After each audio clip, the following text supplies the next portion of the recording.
Florence নাইটিঙ্গেলের ১০৪তম জন্মজয়ন্তী ঘিরে Agartala GB হাসপাতালে নানা কর্মসূচি পালিত হচ্ছে।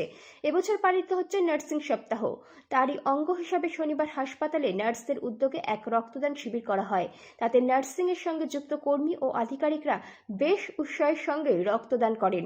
তাদের উৎসাহিত করতে হাসপাতালের সুপারসহ অন্যান্য আধিকারিকরা ছিলেন।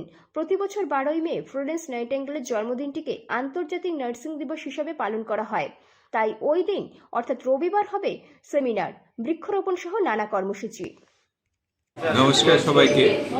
আজকে ফ্লোরেন্স নাইটিঙ্গেলের জন্মদিনের আগামী ১২ তারিখ, কালকে যে জন্মদিন, এই জন্মদিন উদযাপন উপলক্ষে আমাদের যে নার্সিং অফিসাররা আছেন জিএমসি এন্ড জিবিপি হসপিটালে, ওনারা এক রক্তদান শিবিরের আয়োজন করেছেন। শুধু আজকে রক্তদান শিবির নয়, কালকে ওনার জন্মদিন উপলক্ষে এক সেমিনার এবং অনুষ্ঠানের আয়োজন করেছেন, বৃক্ষরোপণের আয়োজন করেছেন। এছাড়া ছোটোখাটো সাংস্কৃতিক অনুষ্ঠানেরও ওনারা আয়োজন করেছেন।